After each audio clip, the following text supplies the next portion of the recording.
Okay, Madam Chair, we are now live. Please go ahead. Perfect. Thank you, Brittany, and thank you, Brian. I'll call the meeting to order at 10:03 this morning. And the first item of business is to approve the agenda.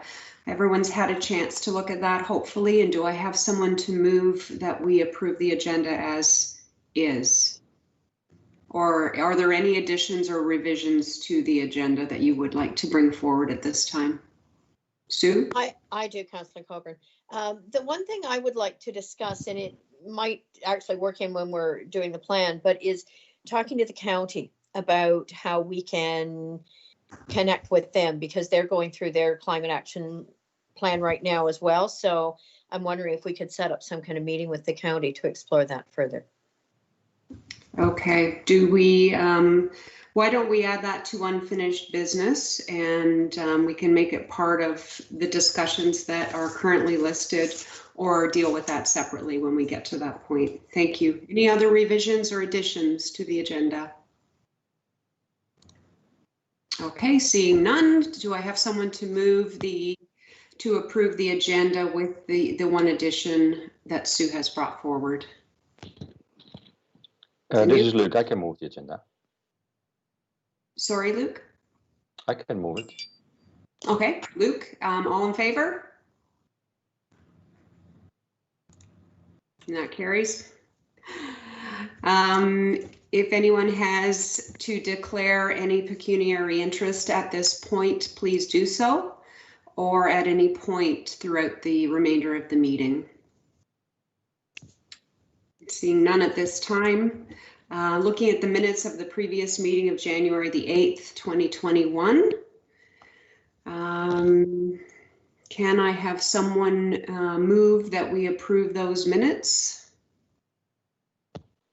Moved by Deputy Mayor Carleton. Any discussion on that motion? This is Luke again.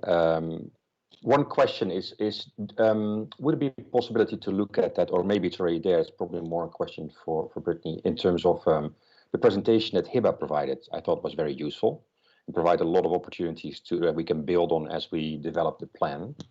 Is there a way to share that presentation, or is it already public in a place where we can find it? Yeah, so I wonder if that should be attached to the minutes of that of the meeting where she presented. Brittany? Thank you. I will follow up with HIBA once again. I'm just awaiting her forwarding that presentation. Okay. Once I receive it, I will forward it to the committee for their records, as well as retain it on our side as well. I just haven't received it yet, but once I do, I will forward it along. Thank you. That's a good point. Thank you, Luke. Are we okay to approve the minutes of the previous meeting with the understanding that it will include HIBA's presentation as well when it's received? Do I have someone who will make that motion for us? To approve the minutes, Deputy Mayor Sue Carleton. All in favor? And that carries. Madam Clerk, were there any public questions forwarded? There were not. Okay, thank you. And that takes us to unfinished business, which is currently listed as discussing the work plan roadmap supplied by staff, and then looking at the detailed work plan that the committee has submitted previously, and then a discussion regarding the county and how we might work together. So I wonder if someone on staff could describe the work plan that was provided to us, and also an explanation of how that will fit with a more detailed plan. Brittany. Thank you. So I can start. Our township CAO is going to jump in as we move throughout this brief presentation that we've put together for your consideration today. I am sharing my screen, so can you guys see that now?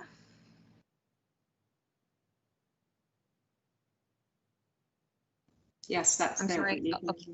Thank you. I can't see you, so thank you.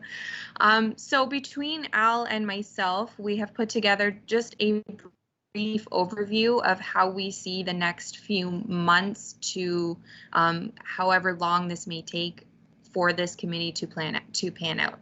So as we've kind of discussed previously in our former meeting, through the municipality of Huron-Kinloss, we have learned kind of what we can expect / how much we may anticipate putting forward to this plan.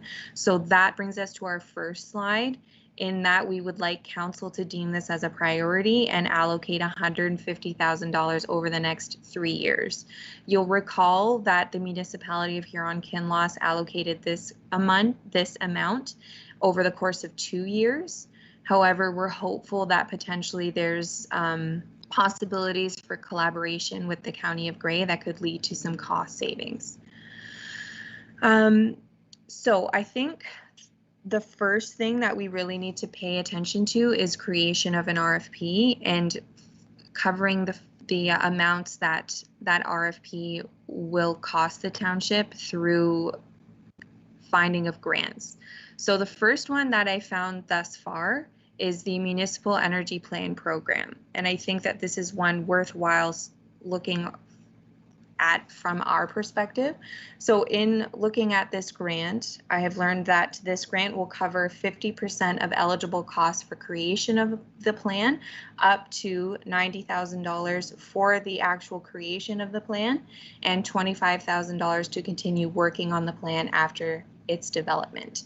Eligible costs include hiring of a consultant and a dedicated staff member to create said plan. And Al, I may have to turn this over to you for a second because I'm getting calls from Ann Schneider, our vice chair, saying she's having difficulties getting in the meeting. Okay. I don't know if I can control it from here, but I'm going to do my best to carry on. I will say the following, that the grant opportunity is something that, in connection with our local post-secondary partners, we have already started to reach out to not only Georgian College, but some other post-secondary institutions, and looking for some co-op students, some interns, something which is cost effective, but someone who we believe would be sort of cutting edge, would know all of the science behind what we're looking for, someone who would be very motivated and inspired to get going with the climate action plan and really help us move this forward in a very cost-effective way. So not only would the grant assist us in terms of getting perhaps some professional advice on setting up an actual plan and quantifying that from a consultant, but we would actually have someone in-house in the form of an intern or a co-op student for 4 to 6 months in 2021 that would actually help us really get some traction on this plan and move it forward for council's consideration. Right now, we put in $150,000 as sort of a placeholder. We will be bringing that forward as part of the overall budget presentation to council for council's consideration. I will say that council will have many priorities to consider in the grand scheme of things, and when we ask for council to make climate action one of their priorities, what it means is we have to put some money behind it in order to make it happen. It just can't be words. If we're going to go down this path, we want to make a difference, and we want to have some definable successes as we move forward for the balance of this term of council and then some. But really, my expectation is that we'll put this plan on some solid footing, on some solid ground, so that not only for the balance of this term of council, but going forward for future councils, we will have a definable roadmap that we can constantly go back to and define the successes. And if we have to pivot every once in a while in terms of adjusting to current environments and current priorities, that's what we will do. But I think it's important that council acknowledge that this is a priority.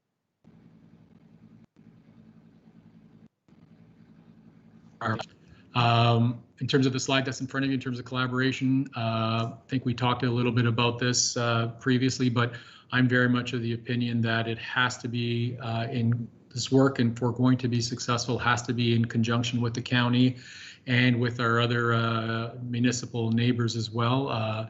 I think if we're going to be successful in this, we have to see what everyone else is doing. We have to try to leverage each other's strengths, each other's investments that they may or may not have already put into this initiative, learn from each other, and then move forward. We'll certainly customize what we need to do from a Georgian Bluffs perspective and determine exactly what's best for our municipality and sort of make our way through this. But I think if we're going to be successful, it has to be a collaborative approach. And when I say collaboration with the region or with other municipalities, it also has to be with our post-secondary partners. It has to be with stakeholders in the community. It has to be something that we try to extract all the expertise from all areas so that we can put a plan together that makes sense. And, you know, plans are only as good as the commitment behind those plans and the decision makers that make those plans. So putting a plan together is one thing, but you have to make sure that we've got an implementation schedule right after that that's definable and we can push forward and make sure that we can measure those successes. So to me, putting the plan together is an easy thing. It's actually implementing it and keep it.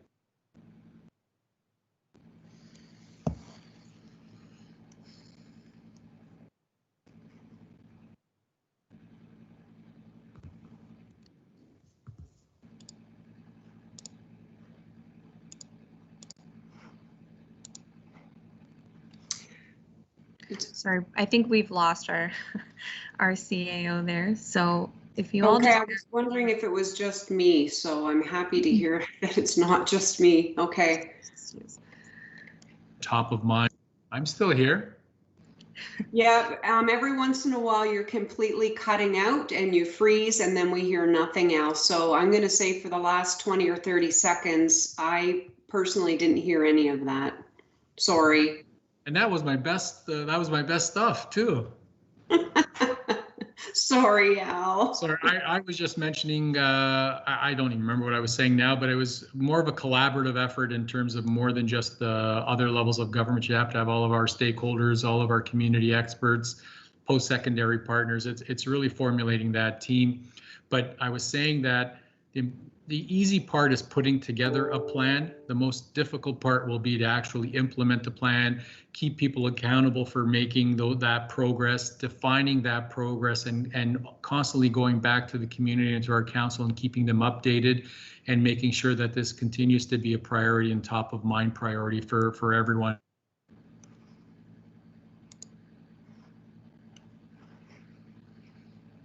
Thank you, Al. I think Al's frozen again, Brittany. And that's fine. I can try and take it from here.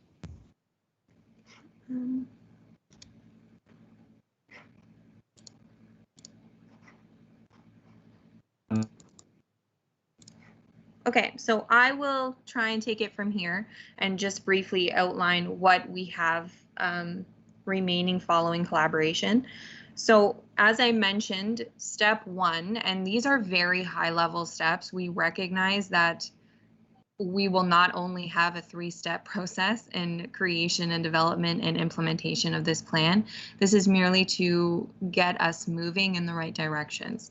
So as we've learned from our colleagues that have undertaken this process, I think it would be best for us to create an RFP to onboard a consultant to help us through this process, simply because, you know, we're looking for expertise in creation of documents that can help us create this plan, specifically moving through, you know, BARC and the other milestones that will outline what we need to be doing to create this plan and how we will be successful in its implementation. So as per our purchasing policy, onboarding of consultants such as this do require an RFP for presentation and approval of council. We will create some form of a draft document for consideration of the committee. Once the committee is satisfied with the RFP and its recommendations therein, we will then make a recommendation to council. Which will bring us to step 2. We'll work with a consultant and staff and committee members to move through the BARC and PCP program framework milestones. I've done a little bit of research into this, and I know our committee is very well versed in these milestones as well. And John, I know that John did a great job at outlining them to council at their meeting on Wednesday as well. I just wanted to point out again, we're not the only municipality that's undertaking this right now. In my review of both of these programs, specifically on the BARC website, you can see which municipalities are currently in which milestone, including Durham Region and Caledon, who are both at stage 3 and stage 2 respectively. So that we see as kind of a high level stage 2. But as I said, there's a lot involved in moving through these 2 frameworks, as the committee is well aware of. And I wanted to include these. I know that you've seen these before, but I wanted to identify, what we were speaking about, the milestones we intend to move through, with the first being initiate, which is essentially where we are, and milestone 2, research. So that's where I think the concept, what's the word I'm looking for? Consultant. Thank you. Will come into a great deal of help for us as we create this plan. PCP, as I mentioned, and then we get to step 3, which again, high level, develop, implement, and monitor the plan, which through that grant that I highlighted earlier, there's potential funds to help us do so as well. So that's just a brief overview of what staff are thinking as we move through the next phases of this project. Al, if you're there, do you have any comments? I am here, yep. Can you hear me? We can, yes. The only other thing that I was going to mention is that I will certainly, both Brittany and I will be speaking to our treasurer to ensure that all of this is put into our budget presentation for council as part of our defined priorities. Just for the committee members to know, as staff, we are currently reviewing all of our 2021 requirements. We're starting to put that together. Middle of February, I believe, we are coming to council to give council an update on our budget process, and specifically a preview. So we've just finished a survey with our residents and asked our residents to give us some input into the budget process. So our managers have put together prioritized wish lists or requests for 2021. So we're putting that all together, and we're going to be providing council an update on where our 2021 budget is looking and where it appears to be going. We're also going to be trying to put a multi-year budget together so that council can see a forecasted number, not only from an operating but a capital perspective as well, so that council can make informed decisions to move the municipality forward.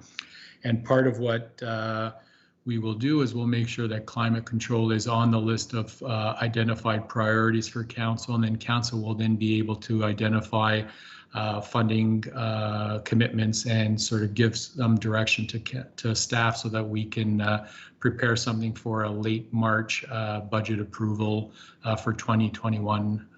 So that's the process that we're going to be following. Thank you, Al, and thank you, Brittany. I really like the look of that work plan. It's very spiffy, and it makes you, even just the colors you've used, it makes you very excited about moving through those steps. So I will open it up now for discussion and questions for Brittany and Al regarding their work plan roadmap. And I see, John, your hand is up. Go ahead. Hello, good morning. Well, that sounds great. I mean, I'm really impressed with that. Good work, Brittany and Al. Just a couple of questions for Al on the partnerships. He mentioned we're going to work with our neighbors, but the presentation referred to Grey County alone. Will we be working with Bruce County and our 2 neighbors to the west of us, which would be the South Bruce Peninsula and Arran Elderslie? Like, will that include our partnerships, or are we just going to concentrate on Grey County at this point? Through the chair to Dr. Anderson, I mean, from my perspective, I would love to involve as many stakeholders as possible. I think we can learn from each other. I think we can make much more progress together than we can individually. So, but a partnership, of course, has to be 2 ways. So we're going to reach out to everyone we can, and assuming that someone is is prepared to sort of share ideas and sort of have some brainstorming sessions and some whiteboarding exercises so that we can all learn from each other. That's my expectation and my hope. I can confirm 100% that I've already spoken to the CAO of Grey County, and she is definitely on board in terms of working together. I know that we have a bi-weekly CAOs sort of roundtable, and this has come up already in the 2 meetings that I've participated in. So I think it's something that all of the CAOs are very keenly interested in. I think it's clear that residents are demanding that their local governments do a little more on the environment and climate front. So I think it's something that everyone is taking seriously.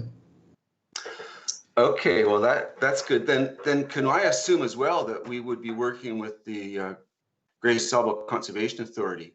I keep in touch with Tim there, and I guess it's just assumed that would be one of our partners. Through the chair, absolutely. I think the Conservation Authority would become a necessary partner, and hopefully more than just one authority. I know Georgian Bluffs only has the one, but hopefully there'll be others.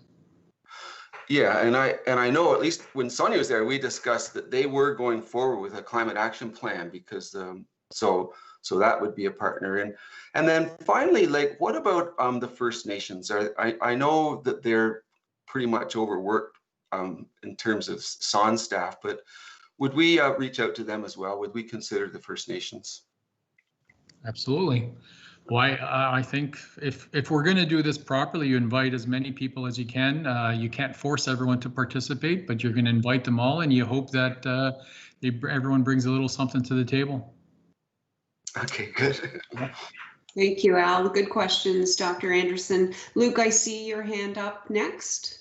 Go ahead.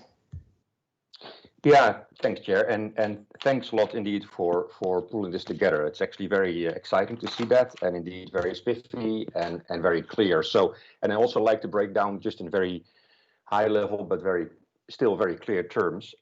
My question is both related to, and maybe I'm going a little bit too fast here, but I'm thinking more about the RFP. I write these things and I respond to these things, so I recognize that an RFP is really important. You mean you get what you pay for, and if it's not in the RFP, then any kind of consultant will say, sorry. So a few questions. So one question about process. I had assumed, but I'm very pleasantly surprised that you guys are moving so fast, that we first had to go through council with a number of decisions with regards to, is it about mitigation and adaptation, is it either or? Therefore, is it park and or PCP or both? And very, very impressed to see that that's already kind of on the table. So the first question is, do I assume that basically the package with the RFP and therefore then also the scope and the mandate, that as a package goes to council, and that so you provide, or collectively we offer that to council, and council basically votes on the whole package? Or is there a step before that, and that council first has to approve about the scope before they actually make a decision on the RFP? So it's more process related question. Right. Brittany, if you want to go ahead and address that, I see your hand is up. Thank you. My hand was up actually in response to Dr. Anderson's questions, but I can also speak to Luke's comments as well. Firstly, to Dr. Anderson, before I forget, part of the requirements to be eligible for the grant programs that we were speaking of in our presentation is collaboration with other stakeholders. So we do have to prove to the government that we have made basically every attempt to involve every party that we can.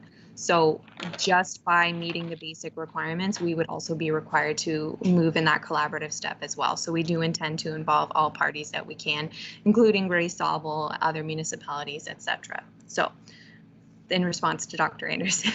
And in response to Luke, I think as a committee, we put an RFP together. We decide what it looks like. We decide if it includes scope. We decide, I think whenever it comes to an RFP, we include the most information as we can to ensure we get the services that we need to create a fulsome document.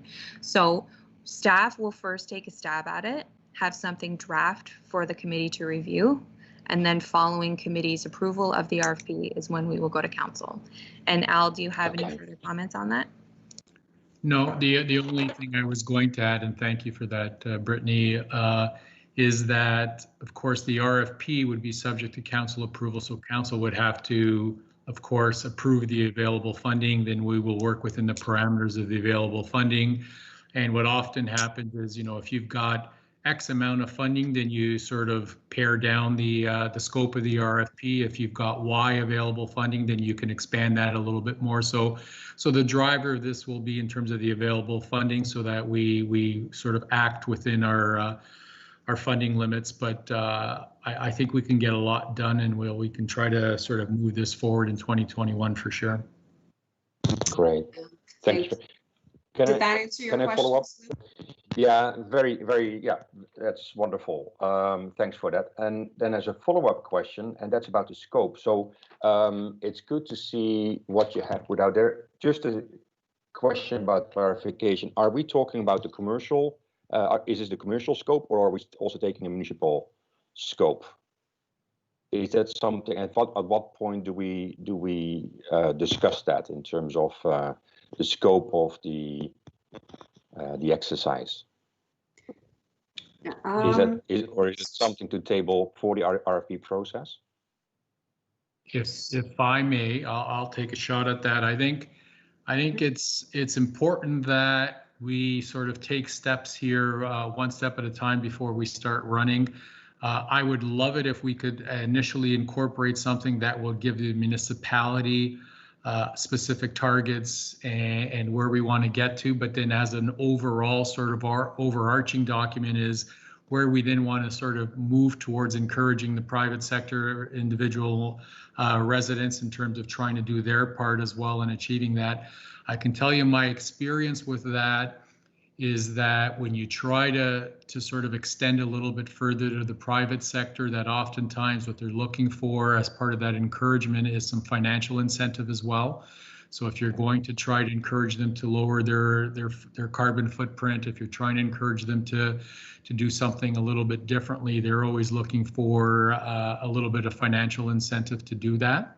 But I think we need to define that. I think that'll be part of what we define with the scope, with a consultant who will then give this committee and the council sort of their expertise on how that would roll out in the most effective and successful way for sure. But I think if this is going to be successful, the township has to model the way first. We have to demonstrate to our residents that we're taking this seriously and we're doing everything we can to demonstrate that we're taking this seriously. And then we can sort of roll out a communication and education package to our residents, our businesses, and take it from there. Thank you, Al. I see Danuta, you have your hand raised. Go ahead. Yeah, just a small thing. It might be too early in the day, but are you incorporating any timelines into those steps? I had the same question. So Brittany and or Al? So if I can just take an initial stab at that. From the RFPs that I've seen, the consultant breaks the timelines down in the phases that are associated with BARC and PCP. So, and John, you kind of looked up when I said that, so I hope that I didn't misspeak in interpreting those documents. But from what I've seen, when we onboard the consultant, they will then present us with a type of action plan that will break down the steps, what's associated with the steps, and deadlines for making those steps. Also, in the grant programs that I've outlined, there's stages associated with funding. So once we prove that we've moved through for example, phases 1 and 2 of the BARC program, we will then receive additional funding through the grant. So I think once we involve the consultant, our timelines will become more clear, which we will do through the RFP process. Thank you, Brittany. Does that answer your question, Danuta? I was wondering, even prior to that, Brittany, if I can ask, what's the time frame that we're looking at for presenting the RFP to the committee and then going to council? Or do we need to talk to council first regarding even putting an RFP together? If I may, My expectation would be the following, that by end of March, council approves our 2021 budget. Within that budget will be funding allocated towards the climate initiative. That will then drive us to quickly put out an RFP and get someone on board so that we can get the work started, defined, put the timelines together. But I think what needs to happen in a chronological sort of fashion is council needs to approve a budget for this first. We cannot go out for an RFP without having council approval from a funding perspective.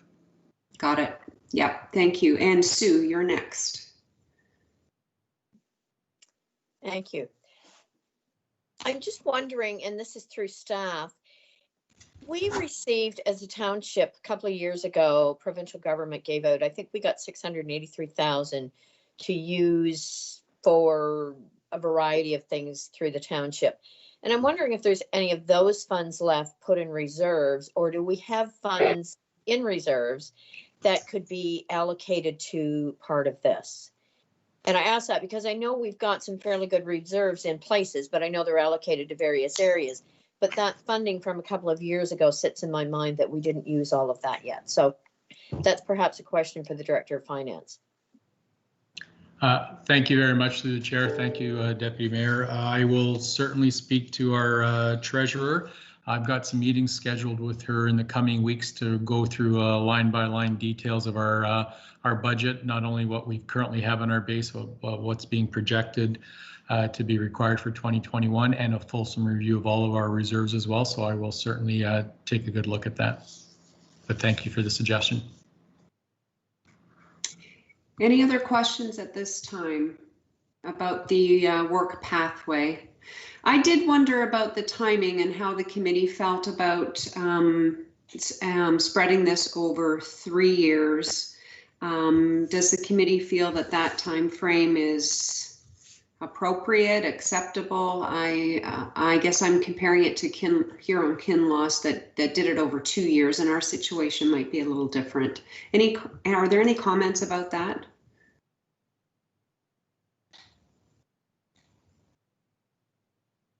Danuta? I think the county's taken already 2 years with their plan. So and it looks like it's going to take them 3. They're thinking spring of or fall of 2021 now. Anyway, it unfortunately that's about how long it takes, I think. Thank you. So I'm all for, is it okay if I offer an opinion? Is that okay with the committee? I'm all for involving other stakeholders, and obviously we have to do that in order to get funds. I don't want to hitch our wagon to another municipality or the county if it's going to impede us moving forward. It doesn't sound to me as though the county is, I mean, they're working on their plan, but I don't know that, I'm still not clear how townships are currently working with the county to move their own programs forward. So maybe that will become more clear as time moves on, or maybe Sue, I see Sue's going to answer that question for me. Thank you, Sue. I just don't want it to be, I don't want it to hold our process back any. If we keep saying we're waiting for the county, we're waiting for the county, if there's not sort of a formal way of moving municipal plans forward, then I wonder if we're losing time. Go ahead, Sue. Thank you. My understanding is that we each have to have our own plan. So while we can work together, and it seems to me Hiba commented in her presentation, the county is part of ICLEA. And I think the information they have there, I seem to remember her saying that they could break that out by each local municipality and share that information with us. So that might save us that cost of joining ICLEA or hiring them per se. I'm going to kind of digress here a bit. The county took the lead when every municipality was told we had to have our own community safety and well-being plan. The county took the lead on that one brought Bruce County in, and instead of us as the two counties having 17 different plans, we have one that fits 16 of the municipalities because one chose to do their own anyway. So there is definitely chance to collaborate and work with the county, but I think in this case, we have to have an individual plan. So we can work so far with them, and then we have to keep doing our own thing. So I hope that kind of helps. That does. That's very helpful. It's nice to have, Sue, your perspective from the county with the committee you sit on there as well. So thank you. Al talked about getting a co-op student on board, and I know that he mentioned Georgian College, which is fantastic. I do wonder, though, the suggestion's been made to approach the University of Guelph as well, because we do have significant ties with UGuelph here. A lot of local students go off to Guelph to study, and I'm not familiar with the programs that that Georgian has, but I just want us to make sure that we're getting a student that has the most expertise in this particular area of science as possible. Any comments about that? If I may, then, Chair, our direction to HR has been for us to comb through all of the job boards at all the post-secondary institutions, including Guelph, Waterloo, Georgian College, all of them. What we're specifically looking is for, at the college level, there are environmental engineering students. There's a bunch of different disciplines that would tie in nicely. And depending on what we can actually negotiate, I don't think we necessarily need to be limited to one or two. Depending on what it is, I suspect we're gonna have a lot of students that want to pad their resume, want to have some practical experience before they get out into the real world. So that's what we're going to try to tap into and leverage. And if we can get several of those students to work even remotely over the summer months, so that they can have some practical experience and really move this file forward, that's what we're looking for. So absolutely, we're not limiting ourselves to any one institution. We are combing through and trying to get the best we can. And if we can get various disciplines to sort of work collectively, that would be the ideal situation. Excellent. Thank you. Are there any other final questions or comments about the work plan roadmap at this time? I thought I saw Anne's hand up, but now I'm not. Oh, yeah, go ahead, Anne. Okay. I'm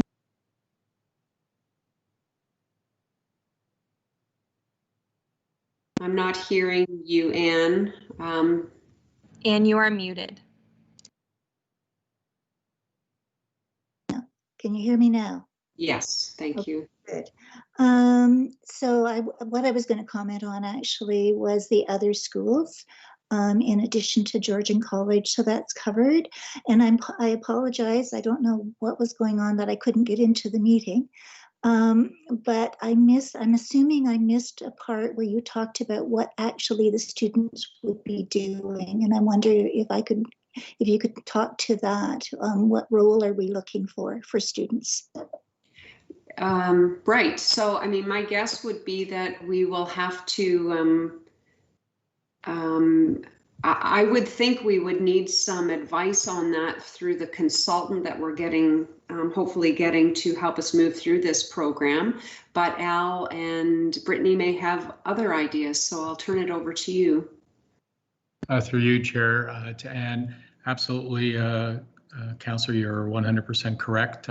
Once we define the scope, once we define the various milestones, the prioritized schedule, we will then sort of gear towards having a defined work plan for anyone that we bring on board to help this move forward. So it'll all depend on how we define the scope, where we want to move forward with. I would suspect initially it'll be doing a lot of condition assessments, doing a baseline for ourselves, and then taking it from there with definable sort of plans to move us through incremental successes. But until we define that scope through the consultant, it's hard. But I suspect, I think probably I can define it, but I'm not going to say it until we sort of define what that scope is going to be. But we don't have to reinvent the wheel here. I think there's a lot of defined processes that have already happened, a lot of communities that have made some success through their plans and how they've done their various work plans and milestones, and we'll probably follow along those lines, but we'll wait and see what the consultant brings forward. Thank you, Al. Luke, your hand is up. Oh yeah, you're on mute. Apologies. I was thinking about efficiencies and you know, if we get, I would imagine we need to make a good business case to council as well to get that money, because we're competing with other important priorities. One point, and maybe John knows more about it, but we had a meeting with some other municipalities earlier this weekend. What was interesting is to learn from the municipality of Northern Bruce Peninsula, and they apparently have signed on to PCP, and what one of their members told us is that they are actually doing a baseline themselves. And I'm just thinking about what we could do as the civilian side, the non-municipality side, actually reach out to some of our colleagues and just say, and learn a little bit more about what they have done to make sure that they can actually implement these early pieces of the PCP. And I'm just saying that because if there's any way by which we could do things ourselves as opposed to bringing in a consultant, that would make a stronger business case, I think, for council to improve the budget. So what we could offer, or what I could offer, is to reach out to some of the people involved in Northern Bruce Peninsula, and at least get a bit of an understanding about what is the baseline they had available, how did they go about it, how much time was involved, and did it all meet still the criteria, the funding criteria for any participation in PCP. So I just thinking about efficiencies. Where can we be more efficient? So I'm happy to commit to that and then report back to this meeting during the next meeting. I think that would be useful information. How do you have a response to that, Al? Brittany? Through the chair to Luke, absolutely. I mean, I'm just going to sort of give you my personal opinion on consultants. I think they were subject matter experts for sure, but I find that a lot of them sort of just retread similar studies and different things. And in many cases, if you can get a hold of those previous sort of reports, you'll find that they're very similar to the ones that they're giving us. It's just sort of changing a couple of things here and there, so we need to be careful of that. I'm going to say if we can do a lot of that groundwork ourselves in terms of really defining that scope, it would certainly save us some dollars when we go out and get someone, and it would also allow us then to free up some dollars from what council is going to give us to actually start maybe some projects and get things moving as well. So I would welcome that for sure. If you have the time and the effort to get that to us, that would be ideal. Thank you, Al. And John, did you have a comment to make? Yeah, I just wanted to add a little bit to that and support both what Luke and Al have just said. So in my presentation to council, and the one you saw back in December, you know, I would have pointed out when we join PCP and when we join BARC, we get access to online tools that staff can use. Now, because I'm not a municipality, I can't join. I can't tell you what those tools actually would do, but that would facilitate, I believe, what Luke and Al are both proposing. I also want to point out when you start to calculate emissions that we'll have to make some decisions about what we're going to calculate. And there are easier ways to get those decisions and harder. And so for example, like in Huron-Kinloss, they chose not to include tourists in their GHG emissions. They felt that was too difficult. But if you're a community like the town of Blue Mountains, tourism is huge, and you can't ignore that. Another decision that is made to simplify it is for your residents, when you're calculating the community impact, they only calculate it within the borders of Huron-Kinloss. They didn't do any calculation about, people driving to Costco in Waterloo, for example, and the emissions that those had. So there's a series of decisions you have to make as you go forward. And I think once once we bite into this, we're going to get a better sense of that. But right now, it's all kind of, you can only read what others have done. You didn't know what kind of choices they had. That's how I sense it. Mm-hmm. That makes sense. Yep. And Sue, did you have something to add? Just a question. In the reading I've been doing, I think when we look at joining PCP, that's at no charge through Federation of Canadian Municipalities. But is there a charge for BARC? Is there a cost for us to join up to that we need to consider when we present to council? Anybody want to take a stab at that question? I think there is, but Brittany. Thank you. I'm just on their website and I see costs for municipalities that have less than 50,000 people. It's $20,000 to join. And ICLEI members receive a 20% discount. So without doing any further research, that's the information that I have. Thank you. That's also helpful. Any other questions or comments before we move on from the roadmap? Seeing none. Thank you again, Al and Brittany, for your work on that that pathway, that roadmap. And how do you see it working in conjunction with the work plan that's been developed, or how do you feel that the two of those intersect? And then we'll move on to a discussion about the work plan.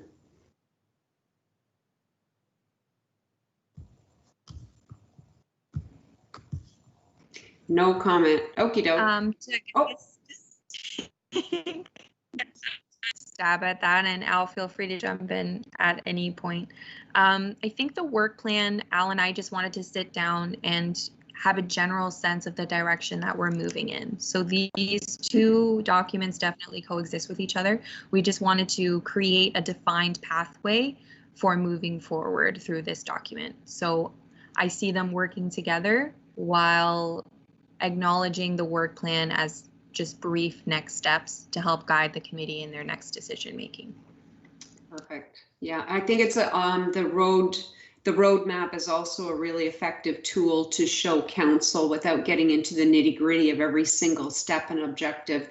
It gives them a nice overview of where we are suggesting we move in this direction. So yeah, thank you. Al, did you have anything to add to that? No, through you, Madam Chair, agreed 100% with Brittany's comments. I was trying to unmute my mic and for whatever reason it wasn't happening, but I see the two of them both working in parallel, and it'll help guide us our way through it. So thank you very much for that. All right. Perfect. Let's move on then to our second item under unfinished business, which is the work plan. I'm wondering, Luke, if you can speak to this just generally, and then we'll entertain questions and comments about it after that. Sure. Thank you. This was basically like you said, it was more an effort to provide an overall roadmap. We spoke earlier about what is that work plan, what are the bigger steps, what are the baby steps. I really like how this is coming together with the steps that Brittany and Al have provided, because I do think that in some ways the work plan is more of a general framework, but I feel that we're already we're leapfrogging and even are skipping some steps that were originally that were included in the work plan that's slightly more detailed. I would think that at this point, the steps that were outlined both in the BARC program and as well as in the PCP mostly coincide and overlap. I do also think that probably it's helpful at this point to say, okay, do we agree with the overall steps laid out in both kind of presentations? But I also think we need to be practical. And also recognizing that things are flexible, that sometimes we are able to skip a few steps. This is very much at this point, a fairly academic and theoretical framework based on the steps that come out of both programs. What I do think is interesting, and there was a second objective, is to actually track where we are in the process, so that we are also able to demonstrate to council and to the public at large what the work that has gone into this, because the public at large will at some point get an invitation to meet, or they see a plan, but it would be nice to actually to say, well, these are the steps that the committee and the council have taken. So it's a way to kind of also in hindsight to provide that, and then hopefully I would see it very much as a living document that actually reflects the steps that we've taken, and that Georgian Bluffs can take a bit of a leadership role. And if another municipality says, you know, we're 6 months behind you, tell us what we're the same way as that we will reach out to municipality of Northern Bruce Peninsula. If another municipality says, you have just gone through this process, what were the steps? What do we need to think about? It would be wonderful to establish that leadership role of our municipality, to say these are the steps that we had originally, but in practice it actually turned out to be this. And I think that will be that's of value on the long term. And then one point, and then I will stop. But one point that also came to mind, and that's not yet included, I think, sufficiently, and that is, I'm just thinking, how can we support the council in making sure there is political support amongst your constituencies? And what I mean by that is, how do we communicate to the wider community that we're actually doing this, and to constantly kind of support and encourage and raise raise awareness, so that people in the community are getting excited about it. And the one example, there was a meeting last night. It was, and some of us were on that call. It was a meeting about trees, and it was a local meeting. 70 people showed up. Unbelievable. And it was just simple stories, 5 minutes apiece, about the various initiatives that exist with regards to tree planting, tree protection, any kind of. And I think there is a bit of a groundswell that's going on. But I also think that we will need that support and that encouragement to basically make some of those decisions, and also for councillors to recognize that this is an emerging area of interest for the general public. But if we don't share that, then nobody knows about it, or only the people in the know. That's a fairly small group. So I was also thinking, what are the ways by which we, as a committee, can support council in the communication aspect of this, so that it doesn't occur in isolation, but that it really becomes more of a public initiative that has some legs. And that's all for now on the work plan. I don't know, Anne, do you want to? You looked at it and you color coded a few things. So do you want to add to this? So am I on mute or not? We can hear you, Anne. Thank you. Excellent. Thank you. Yeah, I agree with what Luke says. I think that the strength of what we do is going to be in the strength of the communication with our constituents. And so kind of right up front, thinking about how we do that, I think it is a really important piece and needs to be part of the roadmap, work plan, whichever. I think some of the other things, I think the roadmap that Brittany and Al did link really nicely with the work plan that Luke did, but the missing piece is communication with constituents. I also wonder a little bit about communication with council as a whole, in terms of, I don't get a really good read on whether council as a whole is like completely committed to this, or what do they need to learn, or what more information do they need from us to be on board with the process? I think that's a really good question, and I do agree that communication is going to be key. What we don't want to do is communicate preemptively. Council needs to take the lead in that, so that we make sure everyone is on board before we start putting the word out there. So I would just not caution us about that, but just to be aware of that. And I wonder if staff can be involved in helping with the communications in the already established communications methods and mechanisms we have in place for council. So I will ask Brittany and Al to comment on that piece. Brittany? Thank you. I mean, just to start, I think, Chair, you are absolutely correct. We don't want to be too preemptive in our communications prior to getting the necessary funds approved by council. I think we do need to proceed with it, just a little bit of caution. For communications wise, I think it's something that, yes, definitely should be incorporated into our work plan. And I see that becoming part of, you know, whichever work plan we develop with the consultant as well. But we do have a lot of options available to us once we have something to communicate to the public with. So we could, you know, for example, I'm a big fan of town halls. While you're not council, we could host public meetings or open houses to discuss the plan, gather feedback as to what the public would like to see out of this plan. As for communications to council, I think once we have that commitment, and even at this point, we can be providing council with regular updates at their council meetings through the representation on this committee. So we do have a lot of opportunities for consultation with the public and communications with the public.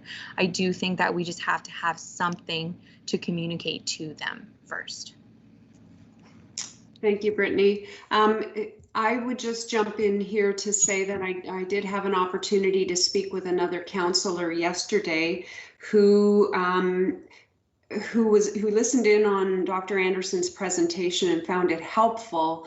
But sometimes I think after hearing a presentation like that, people need time to process that information.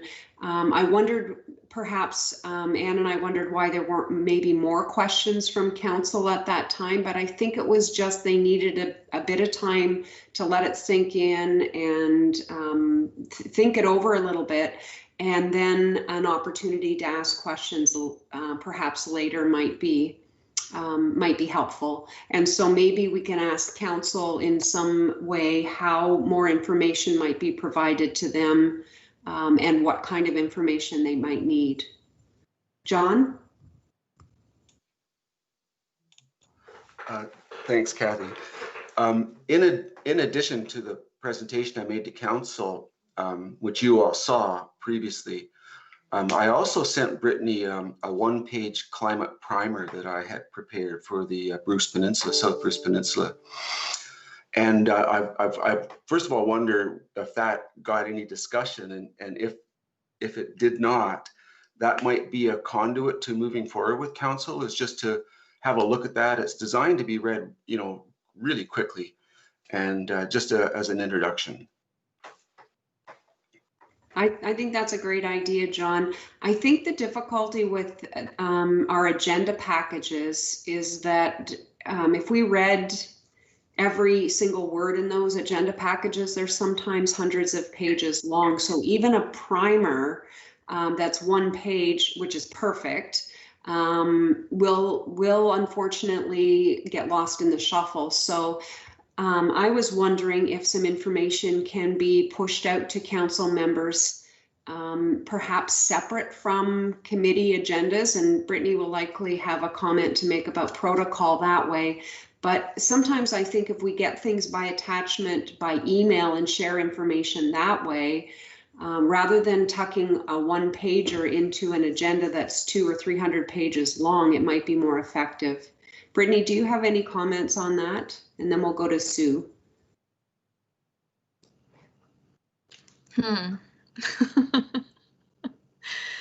I always defer to including it in a public, open, transparent agenda package. However, it may be beneficial, and this is just me moving through this initially here, it may be beneficial for us to create a climate action webpage on our website where we can, Anne is giving me the thumbs up, where we can, you know, include documents that both council and the public can access as resources as we move through this creation of this document. So if we would like to move forward in that regard, I think I'd be okay in that aspect. I always kind of move away from email correspondence simply because of the things we've seen come out of the Ombudsman's office in regards to closed meetings and etc. But if we also are making those documents available on a public website, then I think we could find, I think we could use that pathway to keep our agendas hopefully a little bit lighter. Thank you, Brittany. That's brilliant. That hits a couple of boxes when we're targeting the public as well as council. Sue, over to you next. I'm going to say go to Al because my phone's ringing in the background here. So just go to Al first and then I can answer later. Al. Through you, Madam Chair. I think the comments that we're hearing are all great.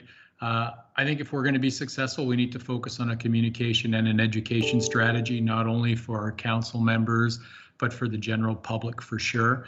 So anything that we can do to spread the word is a good thing. I think the website is a great idea as well. The only thing I will say is that, and I think we've touched on this previously, is just need to make sure that we get council buy-in to all of this first. I don't want us to sort of put the cart in front of the horse here, and for any council members to get their back up to think that, you know, what are we doing without getting the endorsement of staff first. I think this is a great initiative. It's one that we need to promote and make it successful. And to do that, we just need to be strategic on how we do it. And I don't want to sort of get anyone's back up. So I would say, in an ideal world, it's a February meeting when we're doing the preview to council during the budget process that this is becoming a priority. Here's what we're doing. And we'll make sure in that presentation that we talk about things like setting up a web page and getting appropriate funding and creating an education and communication strategy as part of the messaging, so that council can endorse all of that before we move too far down this path, because I don't want to sort of sabotage it before we get started, because I think this is too important for us to risk losing the momentum that we can potentially get started here. Yeah, I agree. That's very, very important. The order in which we do things so that we don't cause any issues strategically. So I guess it brings me back to the work plan that was developed by committee members with you as the lead on that, Luke. So it sounds like we want to add a communications piece.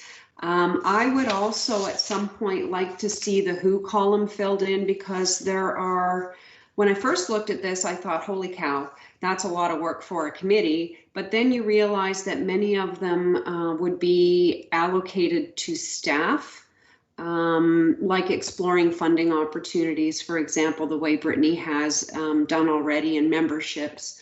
But also many of them would be, I see, falling under the consultant's role, especially on page 3 of that plan. So my question is, do we, who should be making the revisions to the work plan? Do we keep that as an individual committee task, or do we turn that over to staff to update and add the communications piece? How are people feeling about that? So you still have your hand up. Is that from last time, or is that? Yes, it is. Sorry. Just some comments on previous. I love the idea of having a website dedicated to climate action that's hooked to our municipal site.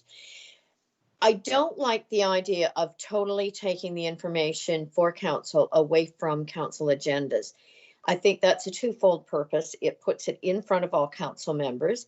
It is our responsibility to read those agendas in full. And by having it on an agenda, any members of the public who are following our agendas are also reading that information. So it could have the double whammy of getting them involved as well as council. Another comment, and this came up at the county council or county task force meeting. Under Ontario Reg 588/17, we are legislated to have a climate action plan in some form as part of our asset management plan. So there is that added effect that we do need to have that there as well. So maybe that information should be shared with council as we're going forward. When I look at the work plan, I have one comment, and it's item 19 in the third section is develop a municipal climate change vision and goals. I would love to see that moved ahead, because setting our vision and goals that far down the list to me seems it should be a higher priority, that we should be setting that ahead of time, so that might help the consultant even have an idea of what direction the municipality would like to be going in. So just my comments. Thank you. Yeah, just in regards to your first comment, Sue, I'm having the web page for communication. I don't think that was to be exclusive of including the information in our agenda packages. I think the intent is to do both. And yeah, I agree with you that the developing the vision and mission statement, ideally, they're supposed to guide the process. I'll let Brittany comment on this, but I was of the assumption that that would be one of the first steps that the consultant would undertake, is to get input from all of council and the community in terms of what that vision and mission should look like. Brittany? Thank you. I just wanted to comment that, we briefly touched upon these statements at our last meeting, and that we did defer those discussions to the next regular meeting, being February 5th. So that will appear on your agenda. If we do decide to leave that for the consultant, then we can for sure do so. I think it might be worthwhile to have some form of initial conversation as to what we see them looking like, so we are prepared for any conversations that the consultant brings up. So, and that makes sense entirely, Brittany, but I think we do need to clarify what I saw our work on previously with the vision and mission statements was a vision and mission statement for our committee, as opposed to the overarching climate action plan vision and mission statement. So if I'm confused about that, let me know, and we'll go to you next. And you're on mute. So before I go to the vision mission statement, I just wanted to comment back to constituent communication. And I really loved your idea of the website, Brittany. I think that's brilliant. The other opportunity that I think we have is that, I don't know who did it, but somebody put out a Georgian Bluffs calendar and for 2021, and it's great. If you did it, Brittany, thank you. But I think that a 2022 calendar with your climate action challenge for the week or the month included into it might be a really nice idea, because I know not everybody goes to the website, but lots of people love calendars. So just a suggestion, and hopefully we're not too late in the development of 2022 to include something like that. I think it would be really useful. I'm going to go to mission and vision statement for us to spend some time on the vision and mission statement for the committee, but also just generally, because I think it would be really helpful for putting together the RFP, that if we have some sense of where we would like to go, I think that it would make a stronger RFP when we're reaching out for a consultant to take on the task. Those are good points, Anne. So we'll leave that on the agenda for the next meeting, and we'll discuss that further then. So back to my question. Okay, I'm going to go to Al first, but then I think we need to decide who's going to be the taskmaster of this particular work plan. Do we keep that as a committee task, or do we turn that over to staff? And at what point does that become an official working document, and what does that process look like? So over to you, Al. Thank you very much, Madam Chair. Part of what I wanted to discuss was the concern that I have that we're trying to assign work to staff, but we really don't have staff members dedicated to this project yet. So Brittany has stepped in and she's doing a great job doing it, but with no disrespect to Brittany, she isn't a subject matter expert. She's a great resource in terms of keeping us sort of honest and keeping things moving forward. But I'm just cautious that if we're trying to assign some specific tasks to staff members, I just want to remind the committee that we don't really have a staff member assigned to this really. And I'm going to be honest with you, I'm still new to the organization, but as I'm talking to staff, we have staff that have got a lot on their plates right now.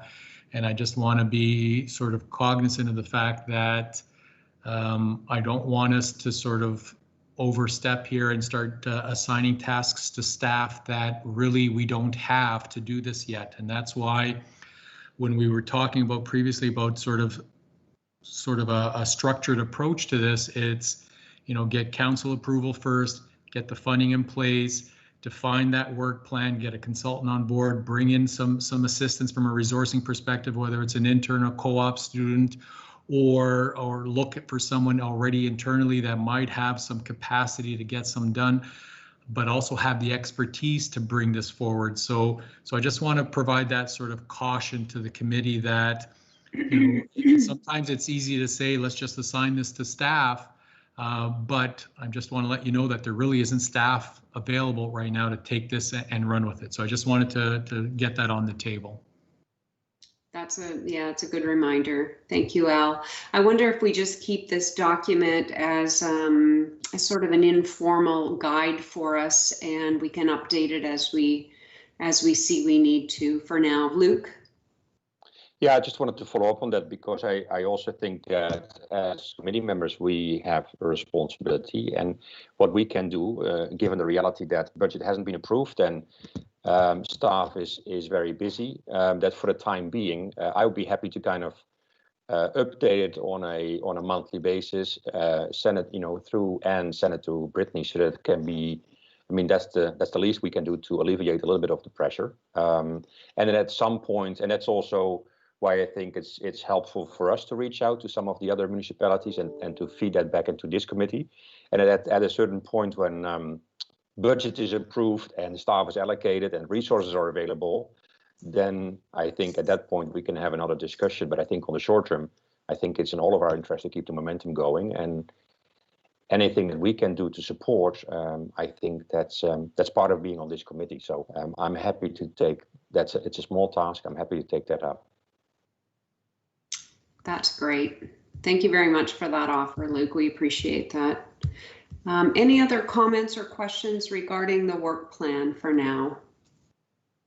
And we'll leave that in Luke's very capable hands.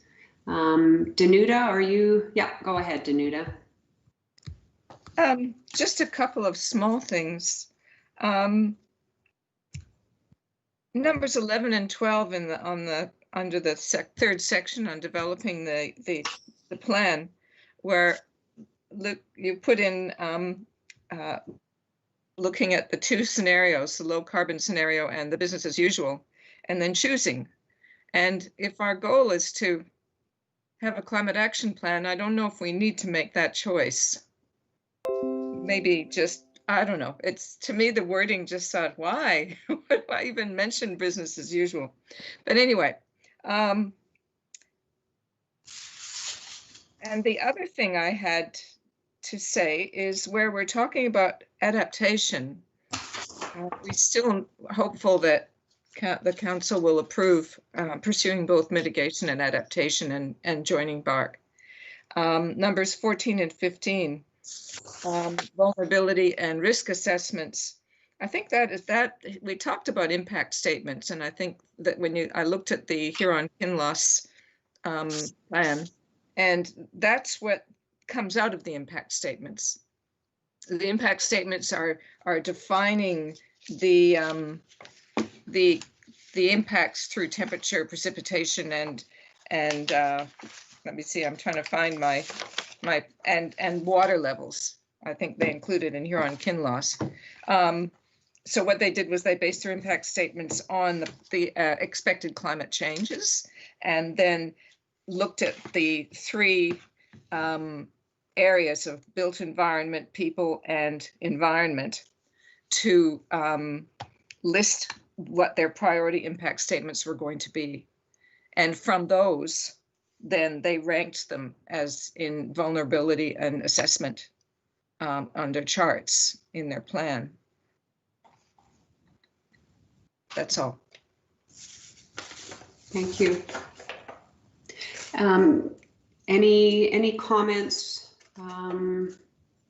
as a follow-up to that? I guess when Danuta read the number 11 that talked about future projections, I don't know that the intent of that one is to suggest we take a do nothing approach, but rather to it's more of a demonstration of what we're going to be facing if we do nothing.